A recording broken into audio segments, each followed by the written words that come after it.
You stalked me to find out where I live. Girl, I would be shook. This is scary. Hello, little enzymes. Welcome back to Dacia's Digest. Today's topic is going to be workplace-related drama. Don't forget to like, comment, and subscribe, and hype if you see the option. Again, some people are saying they see it. Some people are saying they don't see it. Some people are saying it's not on desktop.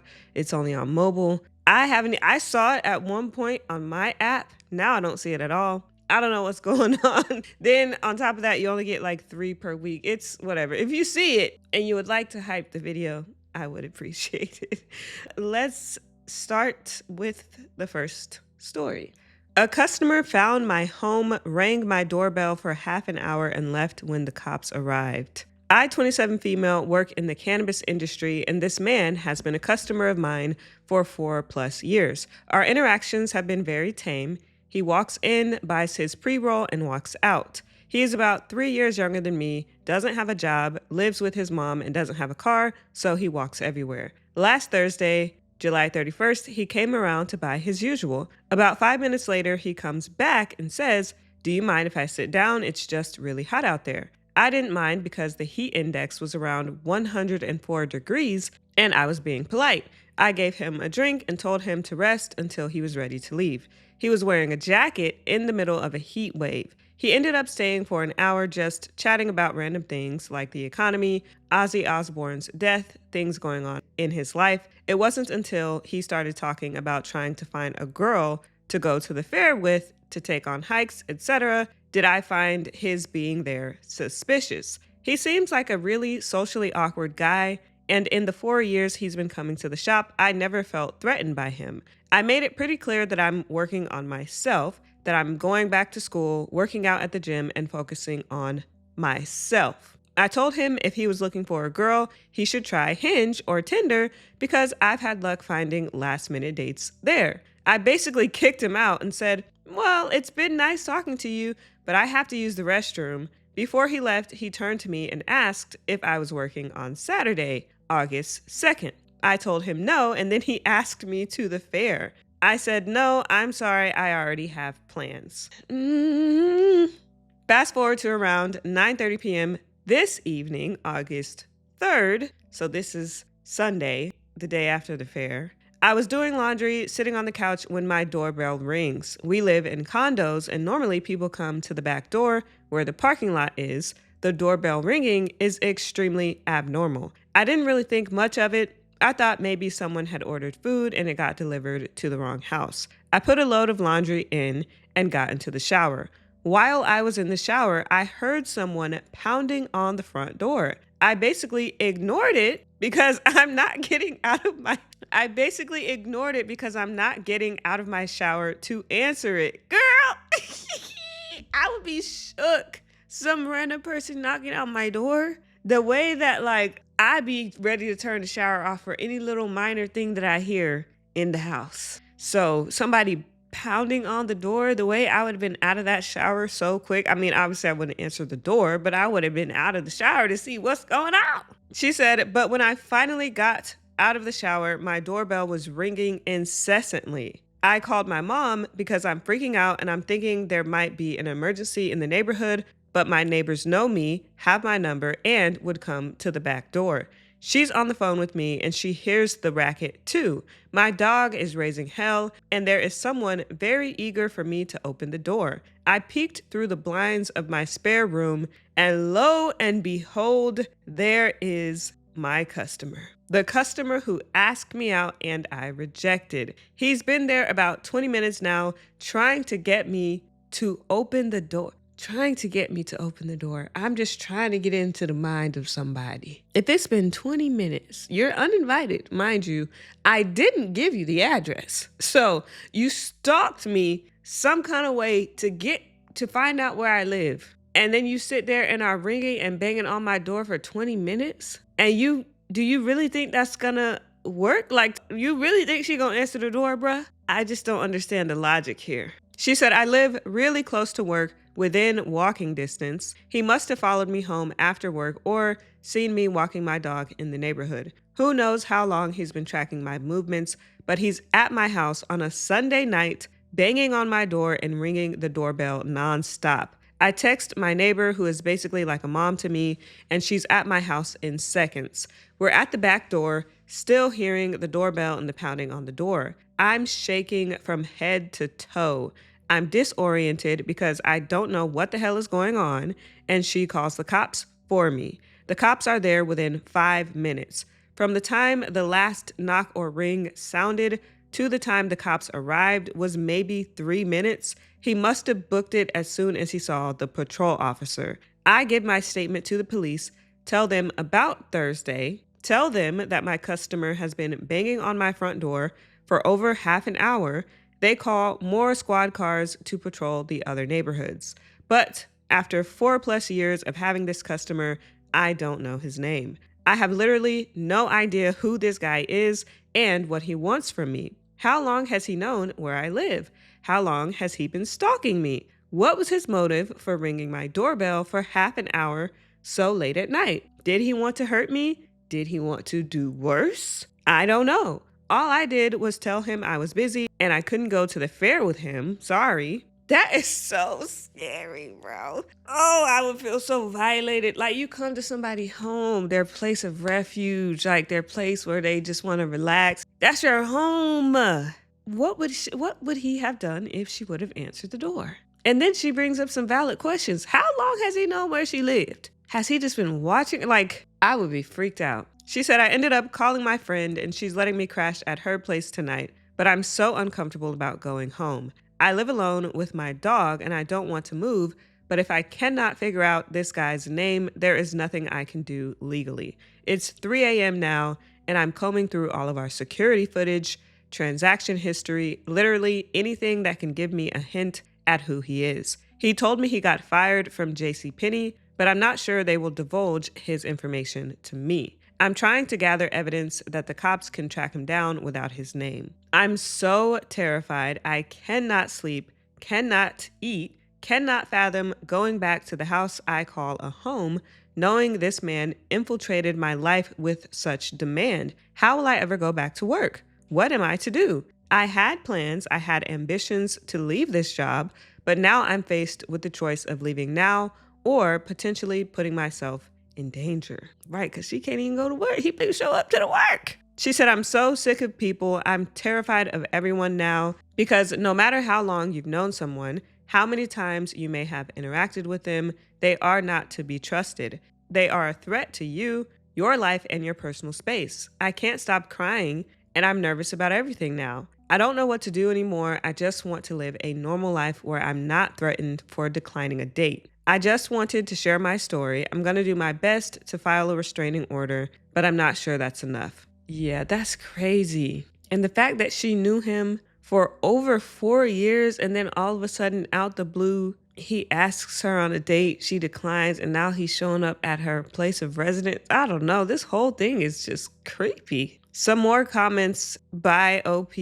Someone suggested that he be banned from the store. She said, already on it. My boss is extremely kind and understanding. He's helping me look through the backlog security footage to try and find the guy's name. He is familiar with this customer and he's been a longtime patron to our store. She also said he's extremely quiet. I didn't know really anything about him until Thursday. He would just come in and say $5 pre-roll. I'd scan his ID, then he'd walk out. I should have been more vigilant, and for that, I'm extremely remorseful. I should know his name, but I don't. Someone else says, how does nobody know his name if he needs to scan his ID? She said it only verifies age. We have a square system. So if he's a part of our loyalty program, which I think he is, his phone number and name should be in the system. He pays with cash 95% of the time, so he doesn't type in his loyalty number before he pays. I'm currently combing through the security footage to find a time where he paid with his card, which is automatically linked with the loyalty system to find out his information via Square. It's like finding a needle in a haystack, though. I hope they find it. Or if they do have a phone number, you can look on Cash App, you can look on Venmo, you can look on Zelle. Type that phone number in and see what comes up. That's a tip I learned just this past year. Type that phone number in, see what come up on that phone number. And also another tip, ladies and gentlemen too, when you're going out, get you a Google Voice phone number. It's free with a Google email. It basically operates as a normal phone number. You can text with it, you can call with it. I think you do have to have like an actual cell phone service to link it to. But for example, when I'm out, if somebody asks for my number and I don't really want to give them my number, but I also don't want to cause any friction or, I don't want no problems, I'll give them my Google number. And when you call the Google number, your phone will still ring. So technically, they don't really have your number. And a lot of times, these men out here, they will call you on this right when you're in front of them, just so that they'll make sure you didn't give them a wrong number, quote, wrong number. When actuality, you don't even have my number for real, buddy. You have my Google number. And I also use that for deliveries too. And I also put a fake name on my deliveries. I'm very vigilant about my safety, especially living alone. You really just never know. So that's a tip. Like I said, Google Voice phone number is free. You can link it to, your phone. It'll ring just like a normal call. And I also use that just for like when I'm signing up on, different websites, like if I'm shopping or something, because I don't want all the spam going to my normal phone number or my phone number going into database or whatever and getting all the spam or whatever.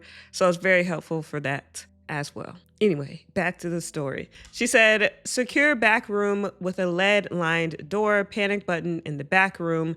We work in single shifts because it's such a small store. We're in a non-legal state, but offer THCA and D9 edibles, but our square footage is maybe 30 by 30 feet. We have nicotine vapes, topicals, CBD, nothing crazy with limited stock. It's a 9-hour shift, 4 times a week, good pay, and relatively good work environment. I rarely have extreme situations like this. Police are less than a mile away. We are in a shopping complex with neighbors that are looking out for us. I will more than likely run to the back room and contact the police next time I see him. Hopefully she don't have to see him. Someone suggested that she get pepper spray or a taser. She said, I have both of those, looking into local self-defense classes now, as well as a non-lethal handgun. I'm fairly confident in the awareness of my surroundings. You just never know what people are planning or thinking. I'm taking every precaution to ensure my safety, especially since he knows where I live. I've got security cameras on the way for the front door and back door of my residence. And then I guess she was responding to someone basically like asking her how she don't know the guy's name. She said, do you understand how many people I see a day? How many IDs I scan? I'm not even looking at their name. I'm looking at their date of birth. Please keep your ignorance to yourself.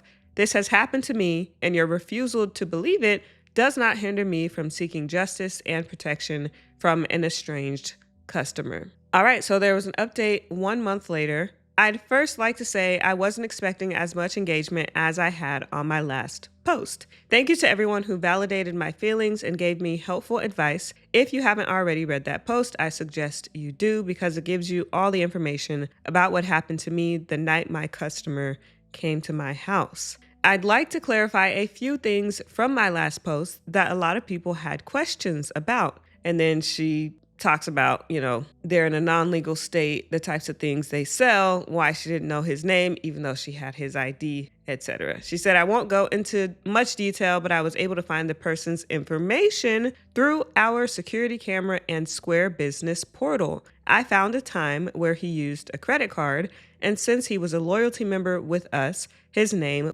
was attached to the account. I paid for a background check and was able to find a full name and address, which I gave to the police, as well as all the security camera footage I had on the day he asked me out, and I refused. All the evidence was sent to the police and compiled into an evidence folder. The police officers visited his home, asked him questions about the night that he came to my house and knocked on my door for half an hour. On body camera, he admitted to coming to my house, and his excuse was that, quote, she sold me gummies that made me high for 5 days, end quote. Like, that's not an excuse for coming to my home at 9:30 at night I assure you, if there was a THC gummy in a non-legal state that made you high for 5 days, no one would be able to keep them on the shelf. This was enough for the cops to allow me to press charges of harassment against him. And then we're not even talking about the fact that, how did you know where she lived, sir? How did you get the information about where she lived? You don't presumably know her name. If she didn't know your name, you probably don't know her name. So you must have followed her home. You must have stalked her in some kind of way. That's just weird. And then to show up at somebody's house at night, banging on the door for 30 minutes. There's no way that you can rationalize that. If you really did have a problem with some gummies that she sold you, go to the store during normal business hours. Call the Better Business Bureau. Call the Attorney General. Call somebody. Don't show up at nobody's house. So this little cockamamie excuse that you done conjured up, it's not flying with me, buddy. She said in order for him to make bail, he had to sign a bond condition stating that he would not come to my house or my place of business. If he broke that bond condition, he would be rearrested and charged with aggravated stalking, which is exactly what happened today. Oh my God, this is scary. After almost a month of not seeing this person, I saw him walking in front of my store. I didn't think much of it, although it did frighten me. I continued to help customers and did my job. He was not approaching the building, and there was no reason to lose my cool over just seeing him. The way I would have pressed the panic button, She said that is until he walked by again. I ended up locking the door and watching his movement from the window. That's very smart. He turned a corner and I figured, okay, he's leaving. It's nothing to worry about. I unlocked the door to resume business. Oh no. I was sitting down at the computer when all of a sudden he enters the shop and sits down in one of our waiting chairs. I wasn't paying attention to the outside, so he came out of nowhere and shocked me. I say to him calmly at first, "You need to leave or I'm calling the cops." And he replies, "Why?" I just kept repeating myself and he keeps saying, "Why?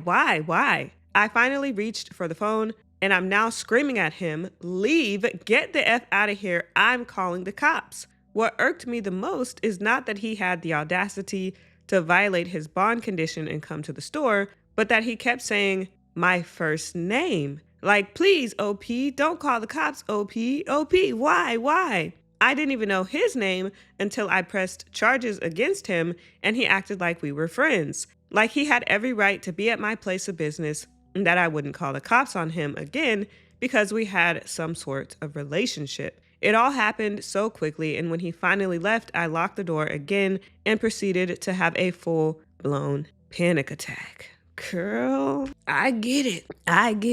I don't know if anyone else has experienced a panic attack, but it felt like someone had dunked my head underwater and I couldn't breathe. My entire body was shaking from head to toe, and I was sobbing. I called the owner and he came shortly after. We phoned the police and they did exactly what they said they would do. Finally!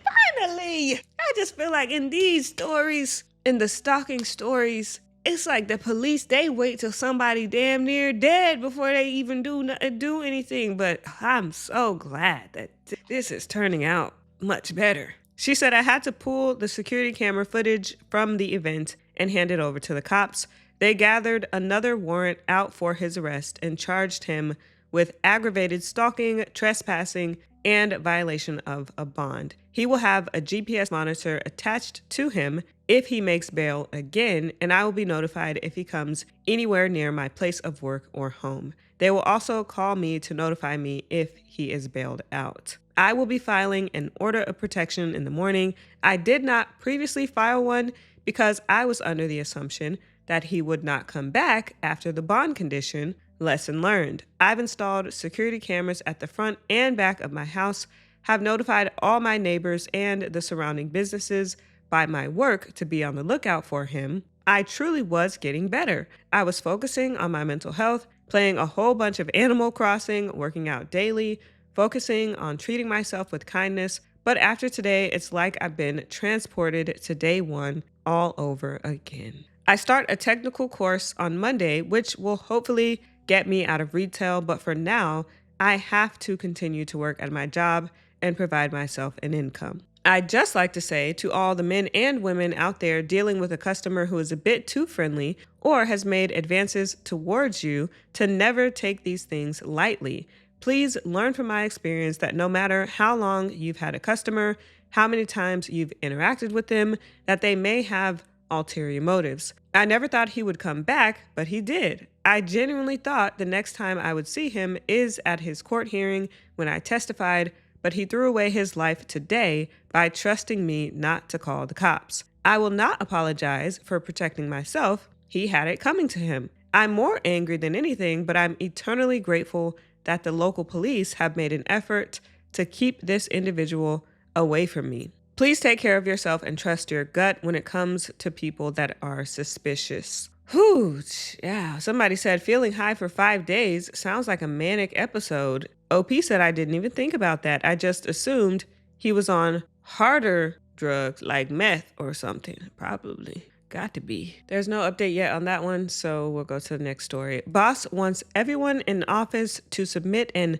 updated medical history to him. Sounds illegal, buddy. Sounds illegal. Why do I need to do that? So first of all, a bit misleading title, as the person in this situation is not me, but my friend. Second, this is going to be fairly long and perhaps unnecessary context heavy. It's not an urgent request for answers, and I hope this will be more interesting than boring if it is long-winded. Oh, it's not too long.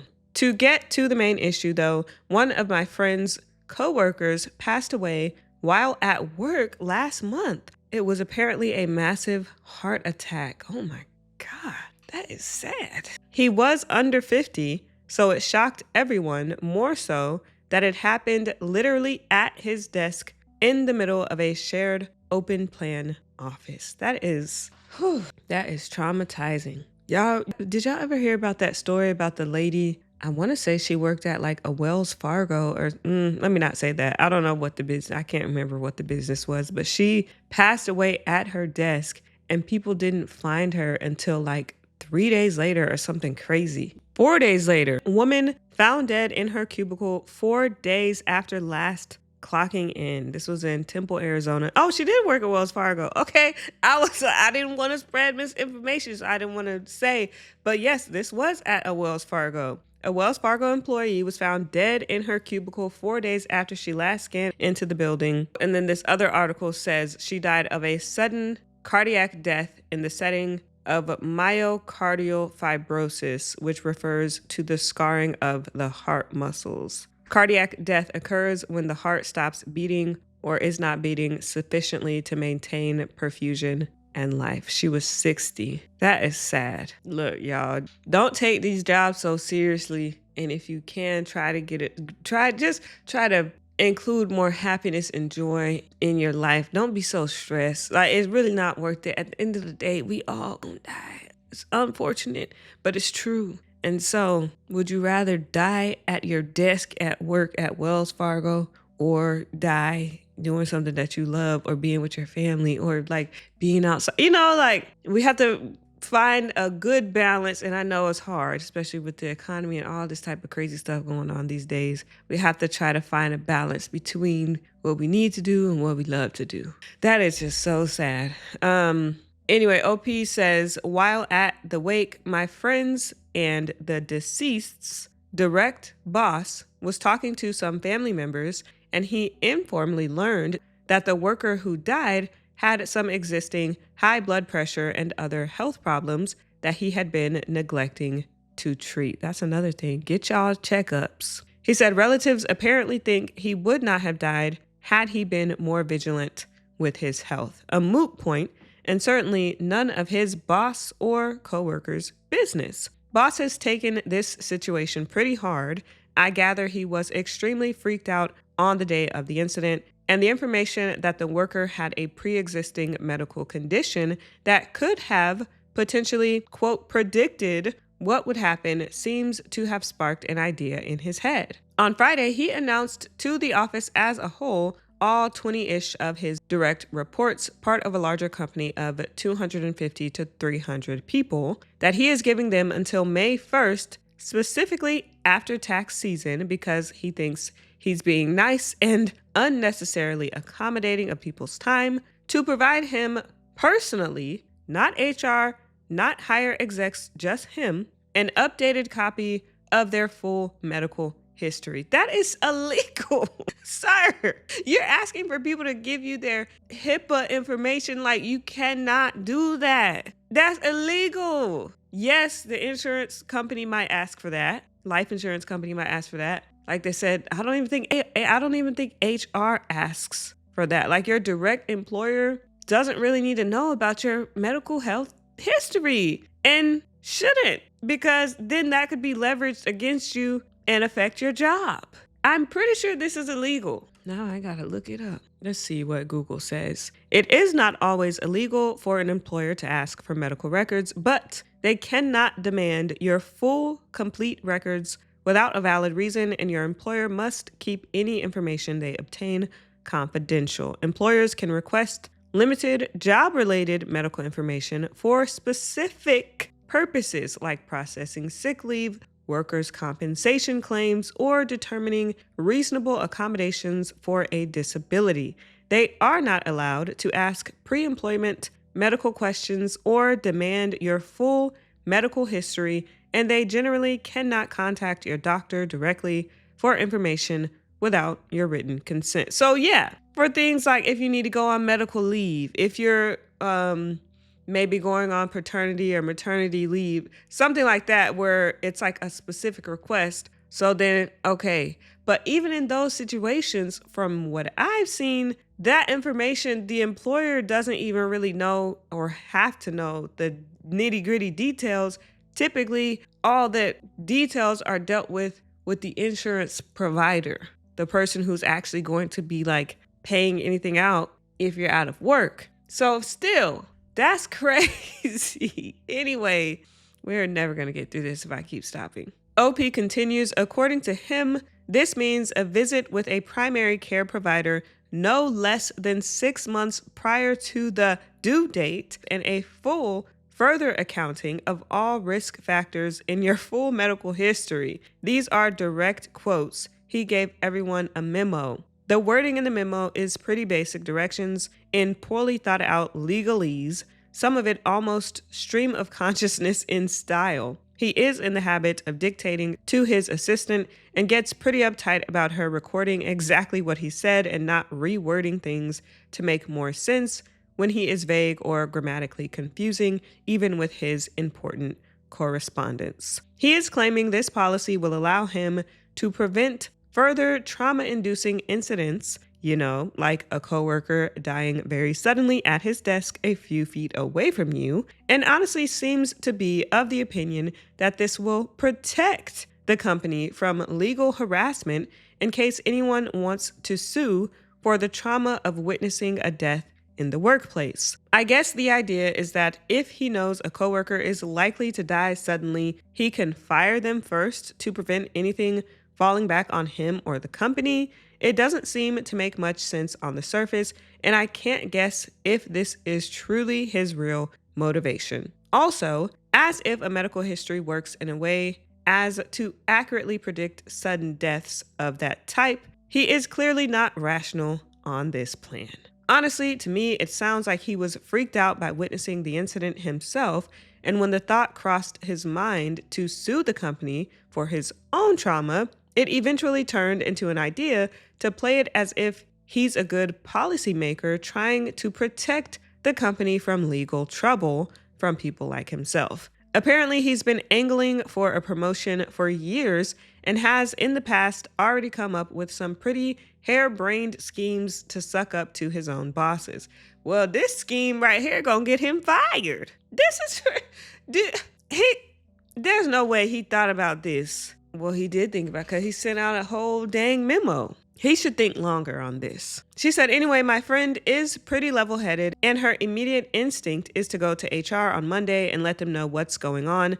But the way she presented the story gave me pause. She described it casually over drinks last night in a manner like, listen to this completely illegal thing my boss is trying to do. It does seem to me like he's crossing some dubious legal lines, but I've been lurking here long enough to see a lot of people come in with workplace issues that they are sure are 100% against the law. And it often turns out the answer to can they do this is yeah, totally. I think the question of is this stupid for my boss to do and should I bring it to HR and higher ups is a pretty clear yes, since it doesn't have to be illegal for HR to have other reasons to want to shut this down immediately. Still, I'm curious on the actual legality of what this idiot is planning. Yeah, to me, this specific scenario seems quite illegal. Like I said, you typically have to have a very specific reason to ask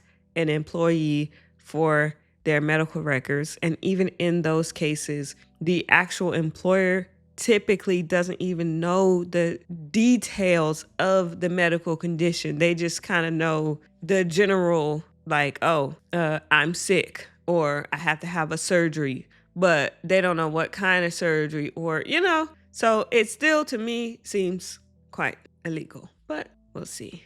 Someone said, is it just me or does this sound like a lost episode of The Office? So 19 days later, they say, just got off the phone with my friend a few minutes ago, and it is official. Boss is now ex-boss. I knew he was going to get fired. Like, you really thought that was a good idea? They said my friend did in fact go to HR as she was planning and laid out the situation for them. They seemed concerned and assured her they would look into it. And then she heard no more of it for about a week. Ex-boss was also suspiciously quiet about the policy during that time period until last Monday he was not in the office.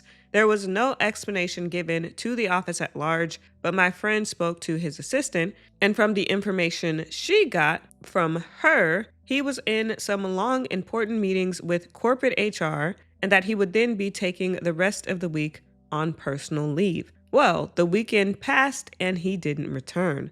The office was in limbo for the beginning of this week, but today, someone came down from corporate and announced that ex-boss was officially no longer working for the company and that new corporate guy would be serving as their temporary supervisor until a new one was hired. Obviously, everything largely went on behind the scenes, but since my friend was the one to blow the whistle to her friend in HR, yes, I did see the comments on the previous thread about how HR is never your friend. She managed to get a couple of details at lunch. So, here are the details. Apparently, corporate was initially quickly and heavily concerned about ex-boss's scheming because he does have a history of dumb ideas that blew up in his or someone else's face. He had in the past always managed to take the heat off himself by throwing someone else under the bus. When local HR came to him to tell him that this new policy was officially dumb as hell and would cause him and the company far more liability than he could possibly save them from, he threw a temper tantrum and insisted that the higher execs would understand what a good idea it was. The meetings with corporate were initially them trying to talk him down and explain why he was wrong. He resisted this strongly and turned them into seminars on why he was actually right. Eventually, a VP got involved and it was over. Ex-boss was not technically fired, but he was strongly encouraged to submit his resignation, and he will not be getting any reference other than a confirmation that he did in fact work there.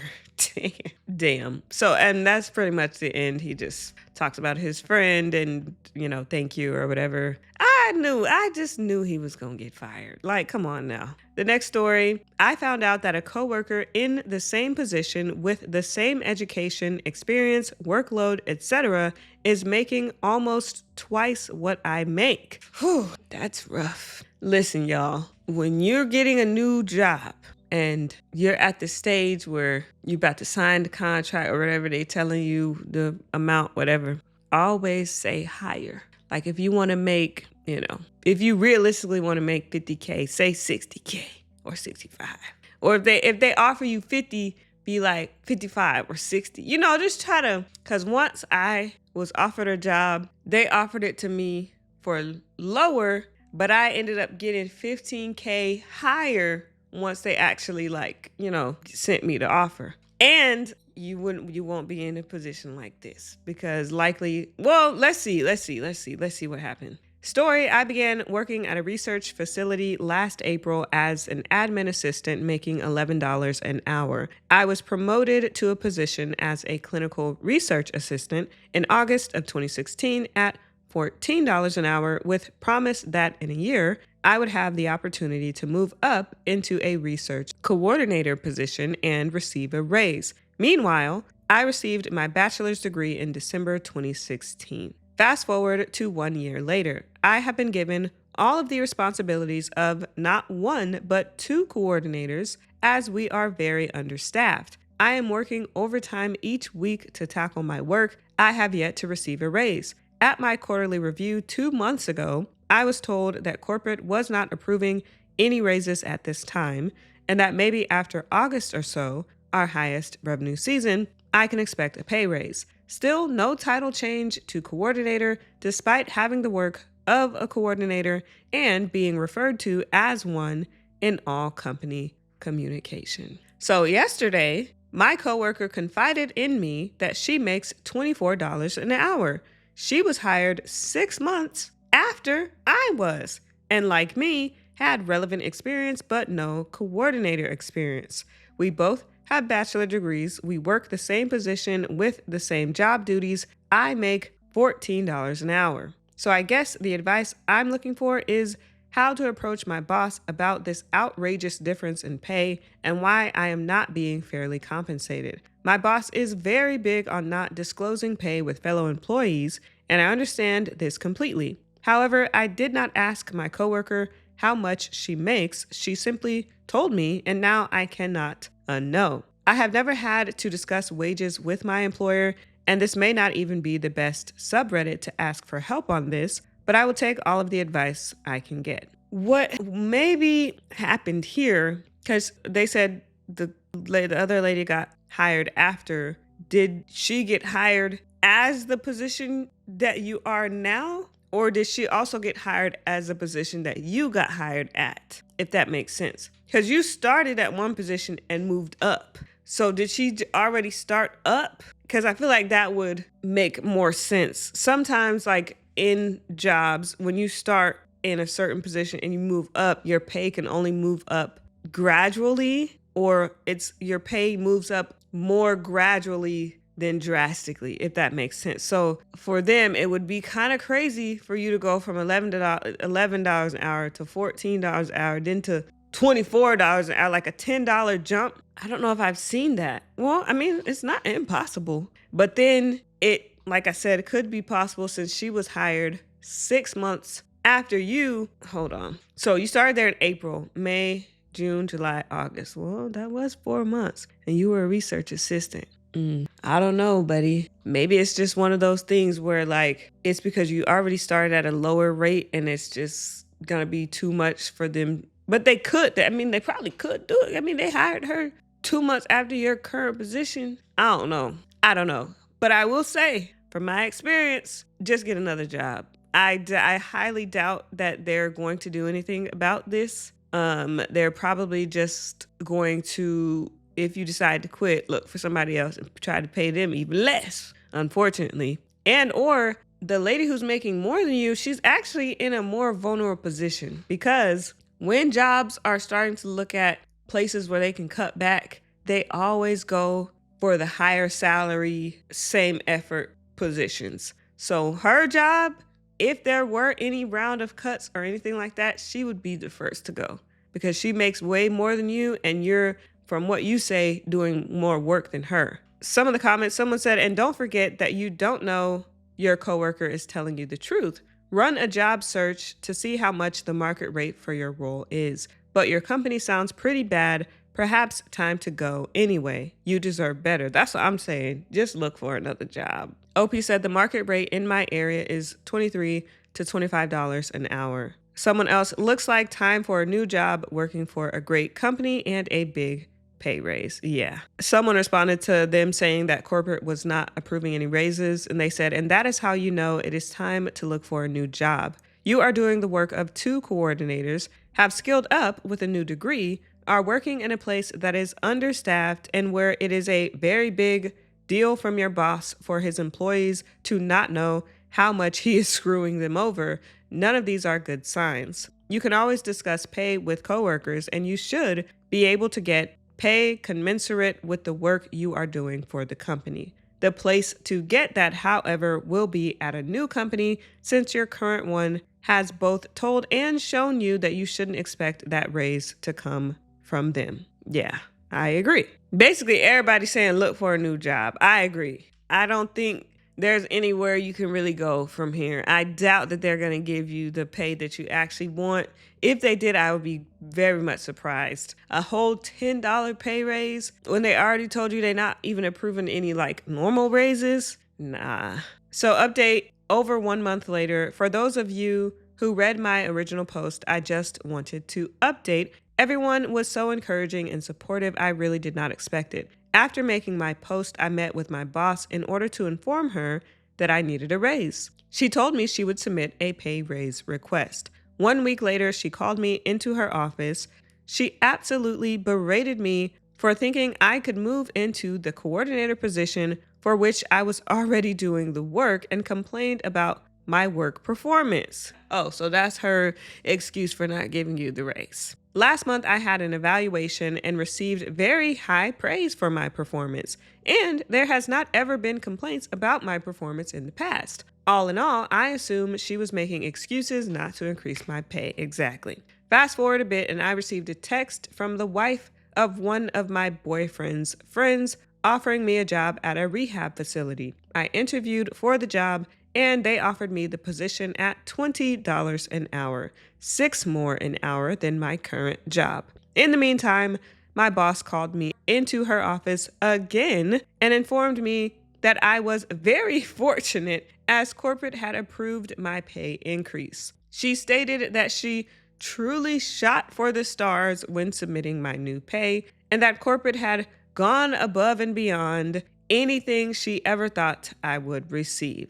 $17 an hour. So that was a $7 $3 an hour raise, but still $7 less than the coworker. I accepted the new job and put in my 2 weeks notice. My boss was absolutely sideswept. She could not believe that I was quitting. She waited a day and called me into her office yet again and asked me what they were offering me that was so great that I would choose to leave. I told her $20 an hour. She said, "If I can offer you that, will you stay?" Wow. And here I thought 17 was above and beyond what they could ever offer me. I told her I would think about it. In the meantime, I contacted my new employer and informed them that my current employer was offering to match their offer to keep me, and got an even bigger offer from them. See, wasn't I just telling y'all, negotiate. Negotiate. All they can do is say no, especially you got to do it at the right time though. If you've already gone through 4 round of interviews, or, these corporate jobs, they will put you through a lot. But like my last corporate job, I think I had 3 or 4 rounds of interviews. And then towards the end, that's when the HR person will call you and say, "Oh, we'd like to offer you da da da da da." That's the perfect time to negotiate, because at this point, they've already wasted time and resources pulling people away from their normal jobs to interview you. And so they're probably likely not trying to do all this over again. They've conferred with each other. They think you're a good candidate. They're ready to get you in immediately. So that, and also all they can do is say no. So if you do counter offer and, they say no, then at least you tried. Now, if you counter offer again, I can't help you there. I've never done all that. I never did that. Now, they might be like, you know what, maybe you're not the one. I wouldn't push it too far, but at least ask, because like I said, all they can do is say no. Really, I try to set the precedent softly from the start. Like once you have that first initial HR call, you try to set the precedent, because they'll always ask you, well, what are you expecting? Da, da, da, da, da, da. Or what are you expecting to get? Da, da, da. I don't even tell them a number, because the number you say, you might be blocking your blessings. Just let them just say, well, what is the budget for the role? Well, I'm not so sure if I'm able to disclose what my what I previously got, but what is your budget for the role? Or you might even look up the average salary or whatever that you see and do that. Even if you wasn't making that, say that. Or say a little bit above the average. And then they'll probably usually counter. And then, you just gotta see if you can get a little bit extra coin. You feel me? And I'm so glad they did. That was smart. Call the new employer. Hey, look, they trying to match me. Got a bigger offer. I love that. I start next Monday. Thank you, blah, blah, blah. Wow. Okay, next story. My old classmate, male 21, wants me, male 22, to put in a good word for him at my job. I, male 22, recently graduated from university. I got a job about a month ago, and my old classmate wants in as well. I feel that it would be inappropriate for me to rock the boat in terms of suggesting people to hire, as I don't know how my boss would take that, as I've only been here a month, and I just want to play it safe and leave no room for the devil. Also, giving certain people's contacts, I don't want it to bite me in the butt somehow in the future. I really want to play it safe. Also, this person says also a lot. Also, during university, my classmate never helped me once. I was always helping him. When I wanted help, he made an excuse. Now he wants me to help some more out of university? That's too much. Why should I help him now? Also, he's only interested after he asked me about my salary. I gave him an approximate range, and now he has a million questions. How should I approach this? Thanks. The way I would approach it, let him know, hey, unfortunately, company emails are confidential. I can't give you any contacts, but send me a resume. I'll forward it to the hiring manager, and then don't forward it. If you don't hear it, or say, actually, we don't have any positions available right now for you to apply to. My manager isn't accepting any inquiries. If that don't work, he'd be like, well, just give me my resume. Okay, sure. Yeah, just send the resume. I'll send it, and don't send it. And that's it. It's a little bit of a white lie, but maybe you can send it. You can send it to yourself, send it back to yourself. Send it to another email that you have. So technically you sent it somewhere, not to your boss, but you sent it. Someone said, tell him, hey, sure thing. I'll let them know if you send in an application. He won't. If he does, don't say anything. When he gets upset, sorry, I guess I don't have that much pull as a new employee. Someone else, unless you've worked with someone and know their work habits, I would strongly suggest not to recommend anyone. And you don't have to tell him anything. He will never know if you gave a recommendation or not. That's what I'm saying. Another person, tell him that being that you are still a new employee, you don't feel it's appropriate to start suggesting new hires. And in any case, you aren't comfortable doing so. And after that, I'd try to limit contact with him. I agree with these people, especially the one who says if you haven't worked with them, don't recommend them. He already alluded to the fact that the guy is not going to be a good employee, talking about some OP has helped the guy when they were in classes together, but the guy never helped him. I would not proceed. Update 11 days later. I got a lot of suggestions on what to tell him. Thank you for that. And I pretty much decided on 3 things. 1, tell him to send an application on the jobs portal like everyone else. 2, once he applied, I would put in a good word for him. I wasn't going to say anything. 3, not give a single coworker's email, number, contact, or anything to him. I did send him to the company's page on LinkedIn, though, if he really wanted to talk to my coworkers. Backtracking, as we were talking, he started asking more and more questions about my job and just other stuff. Eventually, I found out he was sharing with other people our conversation. Our mutual friend and others brought some of the same stuff up to me out of the blue. It was no big deal. It's just I didn't want many people to know I got a new job before I was settled in, and my ex-classmate went and told people behind my back. Also, during our conversation, I sensed a hint of jealousy because he started to downplay my job and my employer and laughed when I brought up work stuff. Yet, he wants to apply to where I work only after hearing the pay. It just made no sense. See, that's why you gotta be careful who you tell stuff to. He said, so yes, what happened next? I told him step 1 and then 2. He insisted that I give him my coworker's contact information first and put in a good word, and then he'll pick things up from there. I said no. We went back and forth. After that didn't work, he wanted me to apply for him. His angle was playing dumb and thought I knew it best. I definitely would not give this person any sort of recommendation. You can't even fill out the application. That's the first step. You're too lazy to fill out the application? Nah.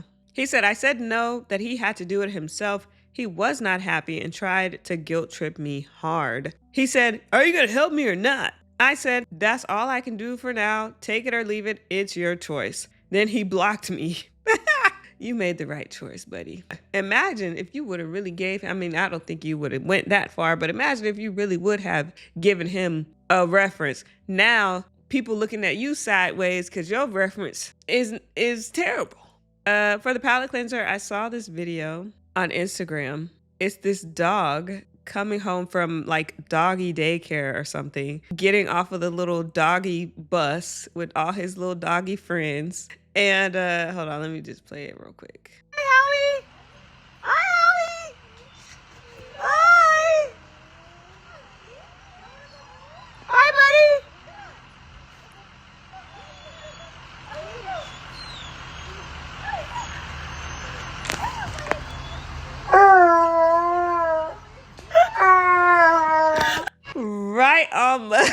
Right on cue, bruh. So for anyone not watching, it looks like it's the bus driver who's filming the video from her point of view. So she's pulled up to this house.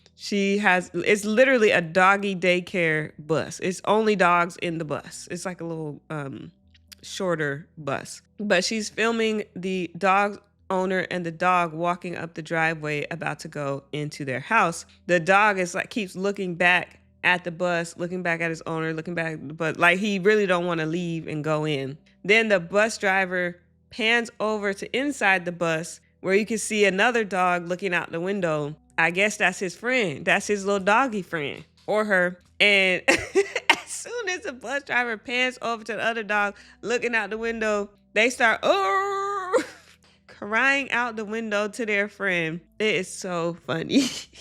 Oh, the caption says, "Howie and Chester really don't play about their friendship. Can you tell?" Somebody said his friend who hollered was not helping. Somebody else said he was fine until his name was called. Another comment, "They're so dramatic. It's even more funny when you know they're going to see each other again very soon." Somebody said, "Why that dog honking like that?" Another person, "You put him back on that bus immediately." The camera's timing is crazy. Yes. Literally, as soon as she pans over to the other dog, that was funny. So thank you guys so much for watching. I will see you in the next video.